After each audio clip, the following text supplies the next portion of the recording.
Now at 5 and streaming on CrossroadsToday.com, the name of the scaffold inspector who died July 14th was released by authorities. Victoria police are investigating a shooting Sunday night in the 4100 block of Calais Street. The suspect is on the run.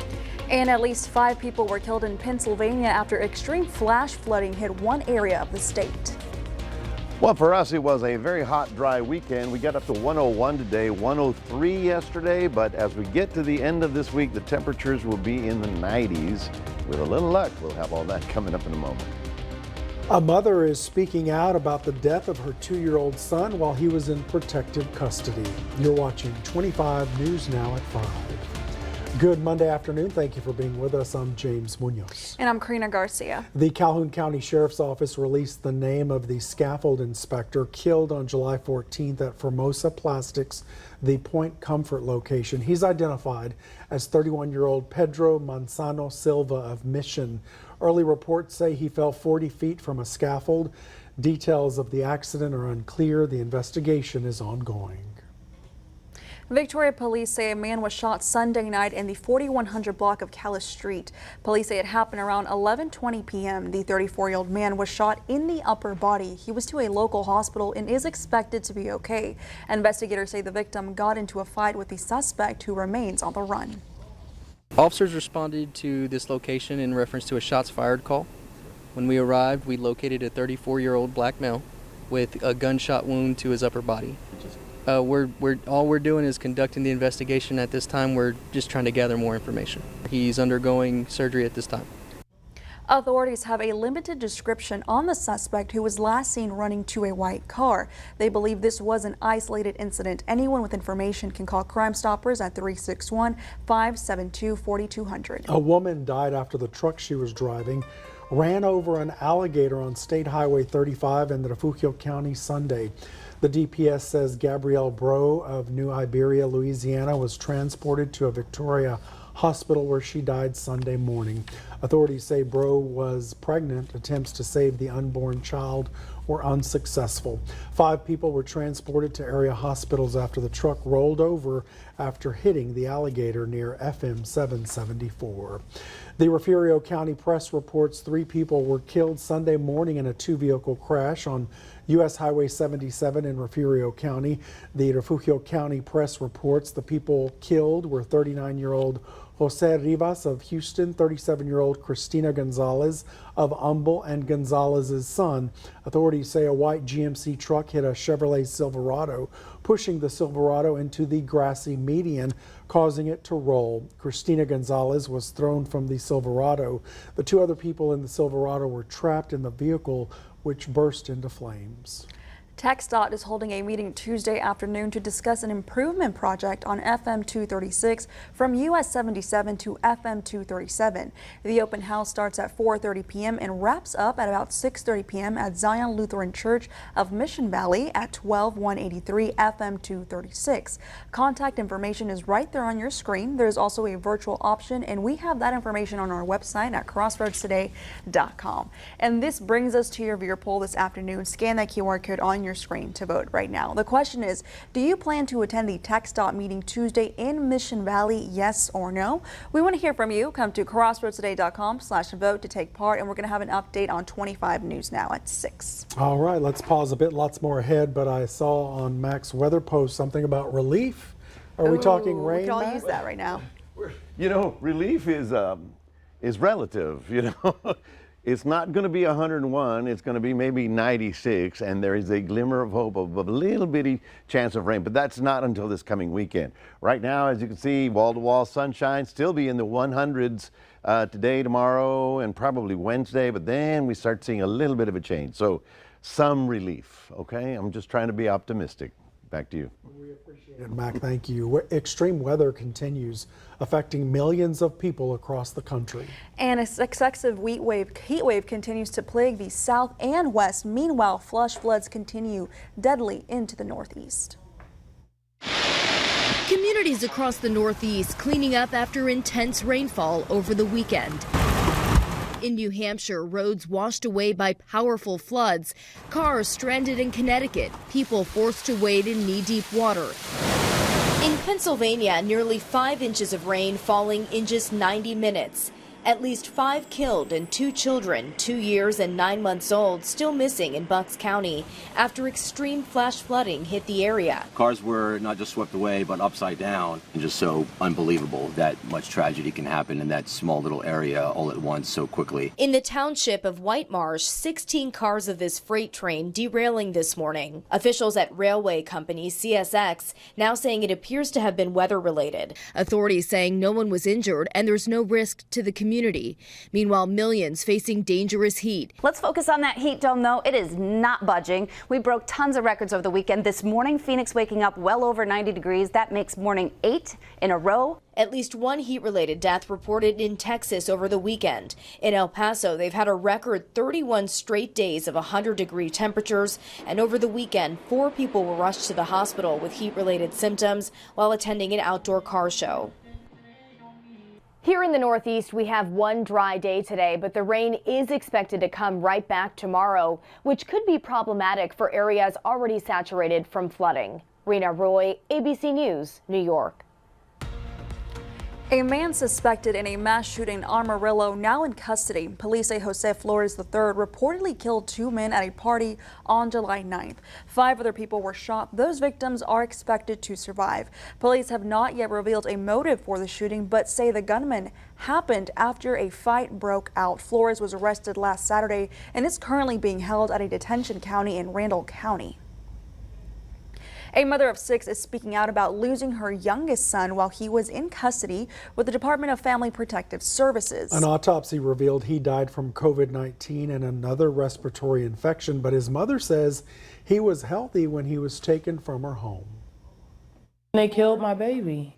In September of 2022, Leah Joseph opened her front door to police, there to take her 2-year-old child, Panache Petrie. Authorities met her other 5 children to pick them up from school, all because of a call alleging Leah was smoking marijuana. She says even though that moment was horrifying, an even bigger nightmare would soon follow. The cops came to my house and took the baby from my house. And 2 months later, he died in CPS custody. Leah says her oldest child revealed daunting details of her children's stay at Garden of Hope. He also told me that all the babies in there were sick with bumps all over their faces. That was in the nursery with my baby. Through her attorney's investigation, she found the workers were not checking on the children enough. Her children say they weren't properly fed and the baby was covered in feces. Vic Fazell has spent decades in law and served as the McLennan County District Attorney. He says this case is appalling. This is the worst because this was done by people you're supposed to be able to trust. What's worse, Leah says, is how the case ended. A week or 2 after my baby died, they just gave the kids back and closed the case. So now, they are fighting for answers. We're going to start the legal process next, and we're going to start discovery, and we're going to start making people answer for what they did. Until then, Leah is choosing to remember what made her baby boy so special. He liked the Ninja Turtles. I believe he thought that him and his brothers were Ninja Turtles. There's no word from the department on how they handle their investigations. Texas Health and Human Services said in a statement the foster home was cited a few weeks after the boy's death for violating supervision and accurate documentation standards. However, the facility is still open and the state has no plans on shutting down operations. All right, we invite you to see what we're tweeting and retweeting on our Twitter page. We mentioned this earlier and in our viewer poll on the Tex.Yoakum Twitter page. TxDOT and the Yoakum District are working with the Victoria MPO to fund the FM 236 widening project. We'll have more information on this story tonight on 25 News Now at 10, and we'll be there tomorrow. Remember to subscribe to our YouTube channel, Crossroads Today. Hit the like button and click on the notification bell. Straight ahead on 25 News Now at 5. Authorities in Kenya are investigating a starvation cult as the death toll in the case rises to 403. Also ahead, health experts are warning parents about the dangers of counterfeit car seats.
The number of deaths linked to a starvation cold in Kenya case rose to 403 after more bodies were exhumed on Monday at a mass grave site.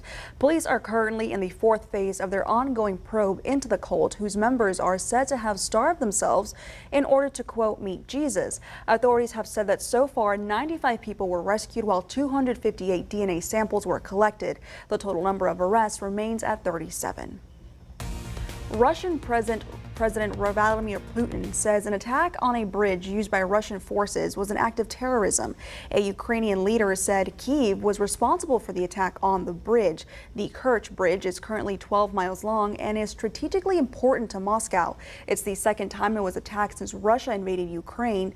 Last October, a fuel tanker exploded while it was crossing it. The FDA has approved an antibody to protect newborns from RSV. Nirsevimab is a ready-made antibody that can bind to the virus and block it from infecting healthy cells. It's given as a single injection before RSV season.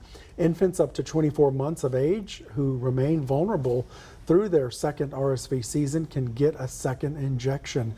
The antibody is currently awaiting CDC approval. Once it's signed off, it will become the second antibody available to protect young children against RSV, the leading cause of hospitalization in infants in the U.S. every year. Motor vehicle crashes kill hundreds of people every year, but the right car seat can reduce the risk of serious injury and death. Hospitals across the country are coming across more counterfeit fake car seats. On the road, it's the best way to keep a baby safe, but some parents may unknowingly be putting their child in danger. Counterfeit car seats are made of cheaper, flimsier materials, and they are unable to withstand the crash forces that happen in a crash. Courtney Gleaton with Orlando Health says last year the hospital system found 42 counterfeit car seats and 34 foreign-made car seats during inspections. They're on track to match those numbers again this year. They are not federally regulated in the U.S. and are therefore not safe to use for your children. Many of the knockoff car seats are bought online, so Gleaton says not to buy from a third party. And before you spend money on a travel system, zoom in on the product picture to check the labels. All car seats in the U.S. are going to have English and Spanish labels, not just photographs of them. If you already have a car seat for your child, check the straps and anchoring parts. If there are no lower anchor attachments or a chest clip, it might be counterfeit. Finally, read the label. All federally compliant car seats should say that it conforms to all applicable federal motor vehicle safety standards. If it did not come with a registration card or a car seat manual, that could also be an indicator that it's counterfeit. And if you're worried about your car seat, Gleaton says to get with a trained technician in your area who can make sure your seat is safe. For Health Minute, I'm Mandy Gaither. Italian health authorities are intensifying heat warnings as southern Europe enters another brutally hot week. The health ministry issued 10 recommendations Monday to protect elderly people, the sick, and pets from the heat. Authorities are urging people to stay indoors during the hottest hours and drink water. They also want people to refrain from strenuous exercise at peak daylight times. On Tuesday, Italy's capital is expected to be even hotter. For more on today's news stories, come to crossroadstoday.com. Read about a Tuskegee Airman in Colorado turning 100 years old. That's under news. Can you imagine taking your European vacation in weather like this? These are some headlines from around the world. Death Valley did get up to 128 over the weekend, but they're calling it 133, which is what they saw on the thing.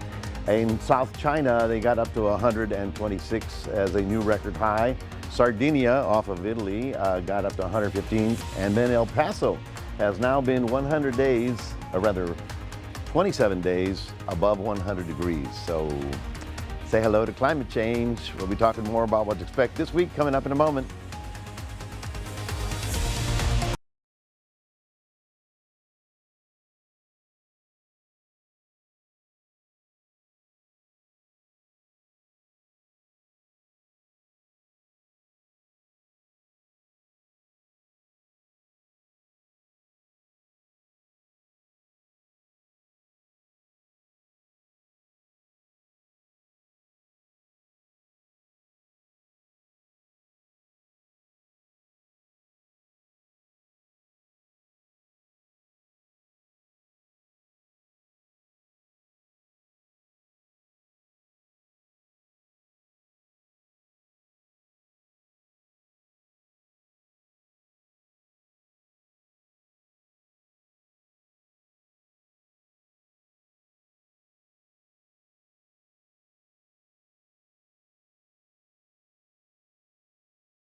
was hot. I mean, some of us stayed indoors and just sat there on the couch. But if you're back at work today, yes, wall-to-wall sunshine. Now, you might have noticed kind of a little bit of a different balance to the atmosphere.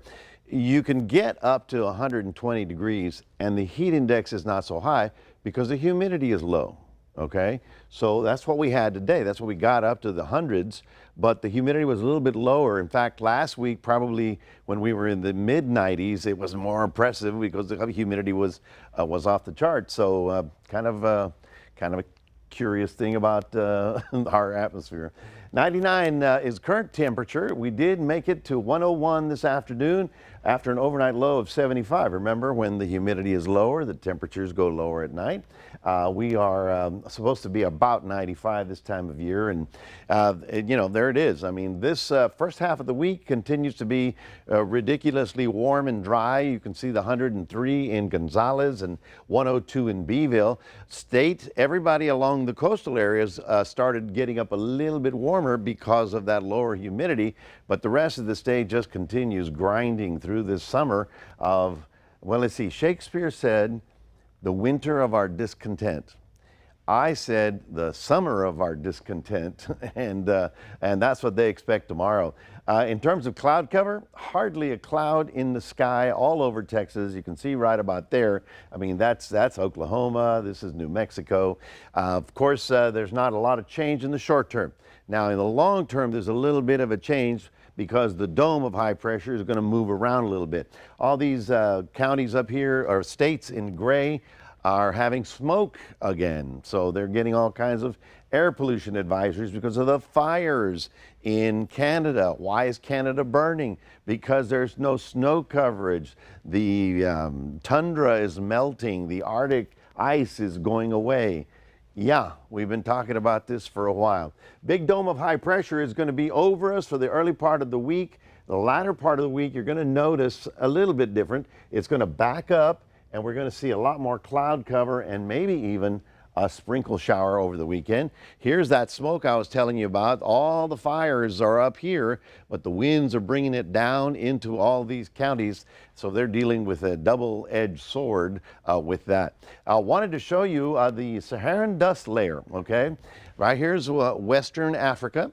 When they get the big storms here, the wind kicks up the dust and we're getting this big spiral that's crossing over. Now, this is going to be here probably Tuesday or Wednesday, and you'll start seeing sort of dust in the wind, a song. There is some right now, but it's not as pronounced. I think you will see it more Wednesday, Thursday, and we'll get red sundowns. So we have Don. Don was not a problem. It's a tropical storm in the middle of nowhere, going to affect nobody. All right, 81 tomorrow morning in Port Lavaca, getting up to 96. Still wall-to-wall sunshine. In Cuero, getting up at 78, getting up to 103. Wall-to-wall sunshine. And for the rest of us in the Crossroads, we're all going to be dealing with oppressive heat, then a little bit of a break in the temperature, and then hopefully a cloud or two by the coming weekend. That's your 7-day forecast. I want to remind everybody we do have a QR code. Please scan that with your phone and put Crossroads Today on your cell phone. James, Karina, back to you. Mac, thank you. Coming up next on 25 News Now at 5, we'll take a look at Wall Street. Plus, in business news, Ford is lowering the price of its F-150 Lightning electric pickup truck.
Taking a look at your stocks, the Dow up 76 points, the S&P 500 gaining 18 points, and the Nasdaq adding 132 points. Oil down $1.27, closing at $74.15 a barrel. Ford is cutting prices of its F-150 Lightning pickup trucks. Since their release in 2021, the cost of the electric trucks have gone up several times. Prices for all models were slashed by an average of $8,000. Ford attributed the price cuts to lower costs for raw battery materials and increased plant capacity. Consumers can expect to see these price reductions in October, and according to Ford, the models are eligible for a tax credit up to $7,500. Pilots at United Airlines could see a salary increase. A preliminary contract deal would push raises up 40%. Delta and American recently cut deals that included substantial raises for those pilots as well. Stay with us. We'll take one last look at your forecast. Plus, emergency crews rescued a horse trapped in a collapsed barn.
We want to invite you to experience our digital streaming service, Crossroads Today Plus. You can find on your connected TV through Amazon, Fire TV, Roku, Apple TV, Android TV, and on your cell phone. Just search Crossroads Today Plus.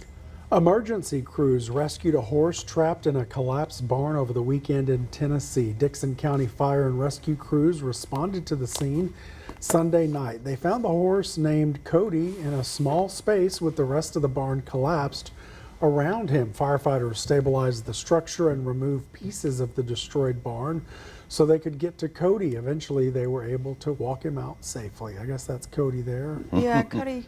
Cody's going, Cody what made it. happened? I was sitting here eating, and all of a I sudden, wonder if he made any noise. the house Help. went away. Yeah, he didn't seem very unsettled. Right. No, he didn't even move from the house. He's still eating by the house, actually. So, You know, oats are oats. You know, you want to have oats when you need them. Well, folks, we've got more triple digits for the next couple days. But as we get to the weekend, there's a glimmer of hope. I don't want to get you too excited, but if I don't give you hope, then you'll be hopeless. And I don't want you to be hopeless. we all need to have hope that by the weekend we may see more clouds, a little bit down in the temperature department, and a glimmer of a shower or two possible Sunday and Monday. So that's your hopeful message for the day. So fingers crossed for Sunday and Monday. Yeah, something. Yeah, it's not too bad. August, September, October. We got 3 months to go. Yeah, hope. Thank you for being with us. We'll see you back here tonight for 25 News Now at 6. World News Tonight with David Muir is up next.